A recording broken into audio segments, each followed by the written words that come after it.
working crime! Marijuana, which is now effectively decriminalized in several states. People in Massachusetts braved the rain and cold Tuesday as they waited in line to purchase recreational marijuana. Michigan is now the first Midwestern state to legally allow recreational marijuana. Be rolling back a policy that cleared the way for legal marijuana. There are now a total of 33 states which have approved some form of legalized pot. The federal government will let states that have chosen to legalize go their own way. $20 billion by 2022. Cannabis is still illegal in Bermuda, although the government decriminalized small amounts of weed last year. The first legal receipt. Prohibition has ended right now. Now that weed is legal, I don't have to feel the legalization.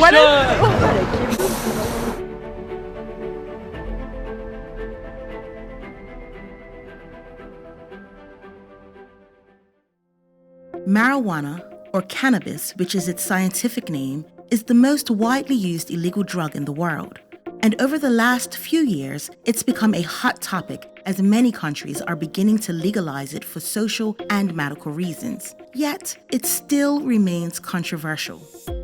Here in Bermuda, we are no different. There is a large percentage of the community who want it legalized here and use it heavily despite its illegal status. Then there is the medical side, who know the dangers. Cultivation of special herbs for personal use is something of a tradition, but cannabis as a treatment for pain and depression has long been practiced. So that we can see if whatever parts of the plants for medical use, we can then study them further.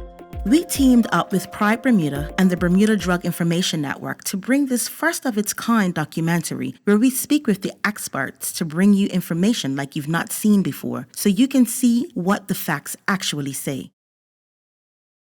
There are valuable ways that marijuana can be used, particularly in diseases that are chronic. The other symptoms or conditions that medical marijuana help with is fibromyalgia, lupus, autoimmune conditions, rheumatoid arthritis. The very people who are using it are at the greatest risk. For cannabis use, it would be around 26% have tried, and tobacco use has come down a lot over the past 10 years. You're grown up. If you finish growing, your brain's finished growing, well, you can use it with reasonable impunity, although it's not without risks. There are, I would say, many varieties of marijuana that are being tested for their unique capability. The main long-term effect is that it can affect cognitive ability. It affects the ability to make rational decisions. And also for patients with chronic pain. Who wants to live with pain? Especially when you have done everything that one can. There's a 3 times higher risk of having a cerebrovascular event in your head, and that was a stroke. Increased threefold. Not only for patients with chronic pain, patients with depression, patients with anxiety, patients with intractable seizures. There are instances, many instances in fact, in healthcare where you need a psychoactive substance. I think of the setting of surgery or anesthesia where you need substances that will reduce your experience of pain. You can wind up with heart attacks, about 10% increased risk of heart attacks. But that's for the older ones. Whether it be in seizure, in intractable seizure, or other neurologic diseases like the spasticity of multiple sclerosis. The topic of marijuana continues to be one of great debate. On one hand, there are enormous health benefits that help people to live better. Then on the other, it can also be detrimental when abused. It's necessary to understand the full scope of marijuana and its effect. And so the risk in adulthood is more related to behavior. Marijuana as a psychoactive drug obviously is going to affect thinking, behavior, decision-making, coordination. It certainly can, in predisposed individuals, affect their mental well-being, affect their ability to cope with stress and to react appropriately. Now, the reason why they want agency to address drug abuse because it's one of the most prevalent ills in our community. Drug abuse is pretty prevalent, and when we say drugs, we're talking about alcohol abuse as well. There needed to be a coordinated effort to address and to manage what was going on in the community. So the survey that we do with young people, amongst middle and high school students, has found that As with the general population, our young people are mimicking some of the drug use behaviors, namely that of alcohol as well as cannabis use. In the general population as well as amongst young people, obviously alcohol, the legal drug of choice, is being used more and more. We know that in the last survey we did in 2015 that cannabis use had gone up amongst young people by about 6%, which is very worrisome. So those are some of the things that they are experimenting with. Some other stuff you'll find that young people are experimenting with is stuff like energy drinks, which is concerning because of the high caffeine content in energy drinks, as well as solvents or inhalants that you'll find in the household, in the kitchen, namely cleaning supplies, that you tend to see young people first experimenting with before they go on to try alcohol or even cannabis. The science is quite clear that we're not all affected the same by any psychotropic drug, so that it is quite an individual matter. But generally speaking, we worry about things like the inability to execute on task, you're losing your executive functioning, in the educational setting, losing your motivation or your ability to focus or your memory. It's important for people to understand that there is a body of evidence that proves that in children and those under the age of about 25, certainly under 21, there is a harmful effect. We may not want to accept that, but that means we are rejecting science. So that is the challenge we sometimes have, which is to make people not reject scientific information. All of the health benefits that we've had in recent decades have been due to science and to public health. We can't now turn our back on the scientific process. So part of our challenge is to make people not turn their backs on the scientific process because it doesn't sit well with their personal desire at a certain point in their lives. And to also recognize that for adults, consenting adults, we should have one set of advice.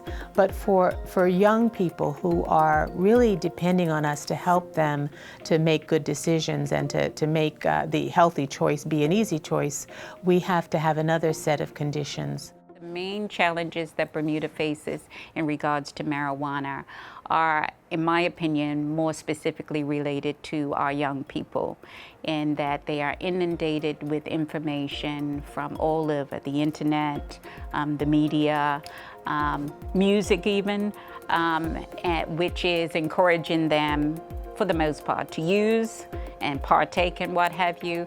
And then they have people like us and teachers and parents and who are probably trying to dissuade them from doing it. And so there's a lot of confusion on whether I should or shouldn't, if there are any negative impacts from it or not, because they're getting two different versions. So I think the confusion in particular with our young people.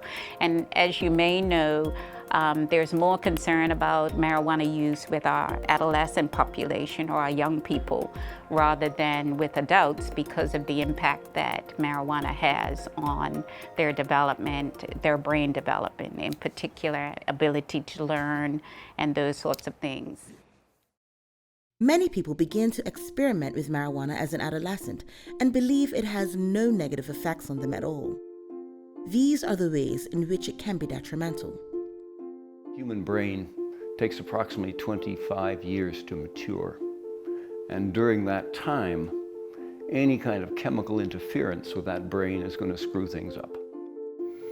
I first took my first draw off of marijuana at the age of 15 years old.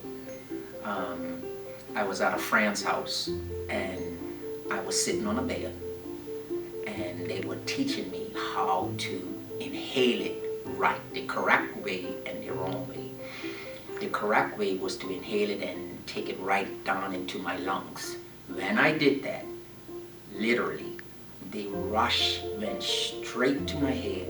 It was sort of like a dizziness and heaviness mixed together. Not so much dizzy, but more like somebody put their hands on my head and just pulled my head down.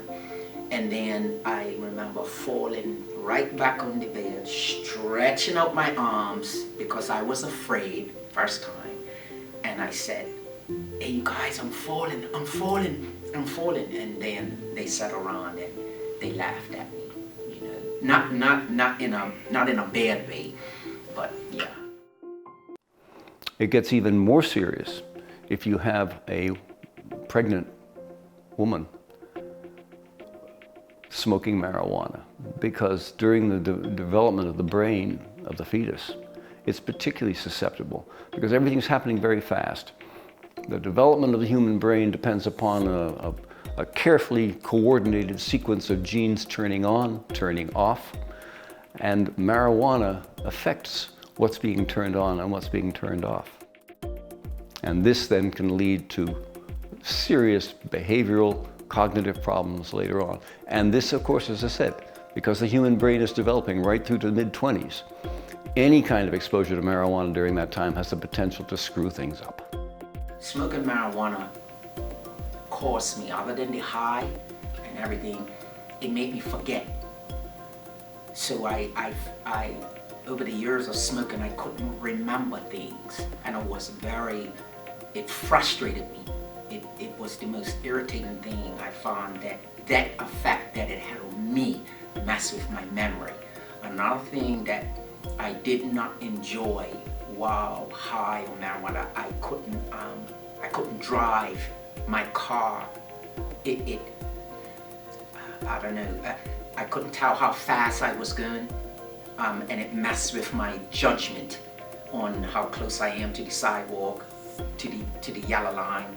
So I didn't like the feeling of smoking and driving. So if I smoke, I'd sleep it off first, then I would drive or ride my bike. The same, I didn't like that. So it does have an effect on your, what do you call that? Your judgment. Your judgment. Yeah. There you go, your motor skills. Research has shown, for instance, if teens are heavy users of marijuana, they lose IQ points.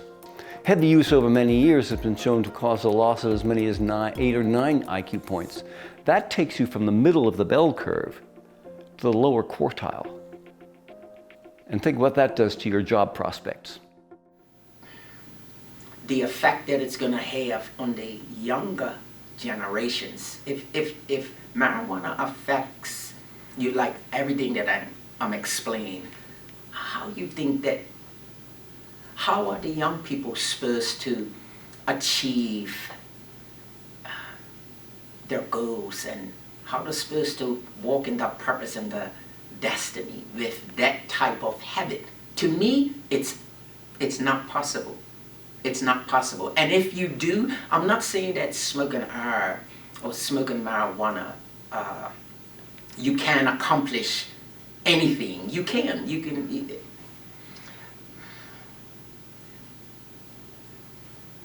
I just don't think it's good for Bermuda, and it's not gonna benefit us. We're too small. We're not America. We're not Europe. We're not these big places. We're only this tiny island and a little bit of people. And I think it will be like an epidemic. And if Colorado is experiencing what they're experiencing now in their colleges and children since they legalized it, yes, they're making billions of dollars, and probably Bermuda's got that, looking at it as, I don't know what our government is thinking money-wise, because marijuana in 2000, you know, it's gonna be $1 trillion. So that can say a lot to a country that's in debt. We do not have substance abuse treatment services for adolescents. And so the prevention unit will be able to speak to the number of calls they may get from parents or from schools that are concerned about the young people, especially with changes in the legislation specifically relating to the 7 grams that have been decriminalized for cannabis, with young people having a misunderstanding of what that legislation says and being more likely to try cannabis use. When I look at what it takes, what we need in this community to be healthier, for our young people to be more engaged, to be more capable of doing well academically and going on to higher education, marijuana is not a part of that picture, but nor is any psychoactive drug used recreationally. It's necessary to understand the full scope of marijuana and its effect. There's an interesting thing about schizophrenia and pot. It turns out that the people who are going to have schizophrenic breaks and use marijuana actually have are genetically different. There's a particular gene that makes you more susceptible to be having a schizophrenic attack with marijuana. So a large percent of the population are not going to have schizophrenia. It's actually a pre-existing genetic condition that makes you more likely to have a schizophrenic reaction to THC. Because what it's doing, what's happening is the THC, because it interferes with the nerve impulses. It interferes with the transmission of nerve impulses from one nerve to another. And that's going to, you're going to have a sort of a sense of chaos in the brain. And that's what leads to hallucinations and things like that. It's like an orchestral score. You know, every orchestra, all the instruments play at a certain time, come in, come out at a certain time. If you took the orchestra and take the violins and made them move a few bars earlier, and take the woodwinds and put them a few bars later, you'll have chaos. Well, it's sort of analogous to what's happening in the brain. If genes aren't turned on and off exactly at the time they are supposed to be, you're going to have structural chaos. And that's what leads to the aberrant behaviors, the reduced behaviors, the reduced ability to adapt. Well, the patient in question, the young lady, mother of two, who has intractable seizures, she came to us over about 2 to 3 years ago, just as her general practitioner. She did not come looking or seeking medical marijuana, neither did she have knowledge. And after treating her for a little while and realizing that nothing I was doing was helping, she was seen by local and international specialists. Nothing they were doing seemed to help her. She was on multiple medications with lots of side effects, and they seemed to not help her. She was still having 1 to 5 seizures per day. She's lost her job and the whole 9 yards. Then I said, you know, after listening to a documentary by Sanjay Gupta, the medical director of CNN, it opened up my mind and my eyes and my knowledge to the possibility of medical marijuana for seizures. So I said, you know, have you ever heard of it? And is it something that you would consider? And at first she was reluctant because of the stigma attached. And I said, you know, go ahead and Google it and look it up. And she did. Later on, after about 2 to 3 years, it took her having a conviction for us to secure her a permit.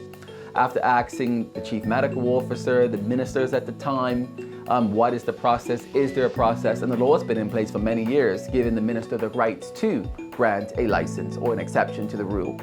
So after her conviction, also due to the public outcry, the minister currently was able to do the right thing and grant her a permit to be able to use this particular medicinal herb to control her seizures. And let me say at this point that when she's taken this particular medicinal herb, she's seizure-free.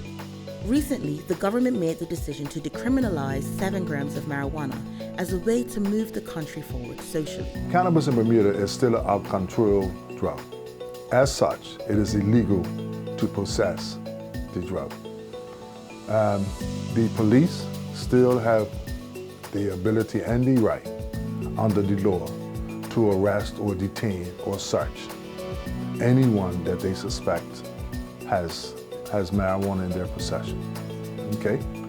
What the new law has done from December 2017, it has decriminalized anyone or the offense of having 7 grams or less of marijuana.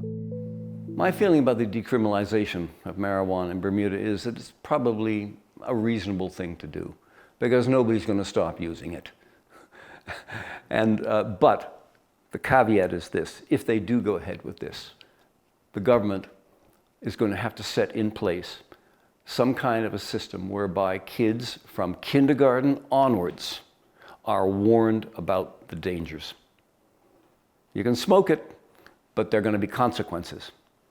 Anyone or the offense of having 7 grams or less of marijuana, meaning that it will not be something that they end up in court for or whatnot. And the purpose of it was, we're looking at ways to help young people, especially young black men, again, as we had discussed, not finding themselves on the proverbial stop list.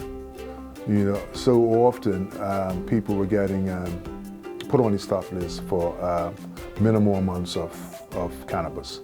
And as a result, their chances or opportunities to go overseas was being limited for minimal amounts of cannabis. Local pharmacies are endorsing CBD products to aid with overall health. This may be the first step to legalization altogether. The issue of medical marijuana is a very different issue from the issue of recreational marijuana. So while I have one opinion as a physician and as a public health practitioner about recreational use, its social impact and its impact on the family and on the community, with medicinal marijuana, there's a very different issue. Marijuana absolutely would have value as a substance that has potential in many areas of medicine. There's been emerging science in that area. It is still, I would say, quite in its infancy, clarifying the many uses of marijuana medicinally. So the endocannabinoid system is something that the Lord made us with. And it has the ability to recognize, get this, the medical marijuana plant. So what that means in simplistic terms, our body has receptors for marijuana. So its purpose in the body is yet to be fully understood, but it has a place. And this endocannabinoid system, what some researchers have postulated is that when there's a dysregulation in this particular system, disease occurs. Notably one called fibromyalgia. And with the CB1 and CB2 receptors listed throughout the body, the THC and CBD bind to these receptors, eliciting a physiological response. One that kills cancer cells in some regards, one that enhances pain or suppresses your body's perception to pain, one that creates a more homeostatic environment within the body to help with such conditions as fibromyalgia and many others. So this healing herb, your body has the ability to recognize and to create a physiological change within our body. Well, some of the challenges I'm having here in Bermuda in reference to helping patients explore that possibility is some of our small town mentality, where we've looked at this particular medicinal herb and in a very negative light. And that's not really due to our fault, but it's just to our lack of knowledge and our lack of evolution. There's a number of countries around the world, including the United States and Canada, that have legalized medical marijuana for medicinal purposes. And some countries have legalized it completely, even for recreational use, because they've realized that over time that, cigarette smoke and alcohol causes more damage. Even aspirin causes more damage than medical marijuana would ever cause to a human being. My hope moving forward is that it becomes available, because the struggle that we have now is importing the medication for these patients, her and others. Bermuda signed a treaty in 19-something, I think 1961 or somewhere around that, saying that they would abide by the UN's Convention on the control of narcotics being transported across borders, in summary. And with that, Bermuda has set its annual limit of medicinal marijuana to 1 gram. 1 gram is one person's dose per day. Actually, sometimes it could take 2 to 3 grams per day. So it's not really helping no one. And because of that particular international treaty that Bermuda has signed onto, countries are a lot more resistant to or reluctant to send us anything until Bermuda increases its medicinal limit. So as a result of this international treaty that Bermuda has signed onto way back when, we're unable to import anything because no country who has signed onto this treaty is willing to break the terms of the treaty, which is abide by the country's annual limit. In conclusion, we understand just how complex the topic of marijuana is. In one light, it's a saving grace for many with chronic illnesses. Yet, its use recreationally can have a number of negative side effects. In particular, its effects on the adolescent brain is of the utmost concern. This topic is so vast that everything cannot be covered in this one film. Stay tuned for part 2 as we explore the medical side of marijuana. It's complicated. Our problem, our solution.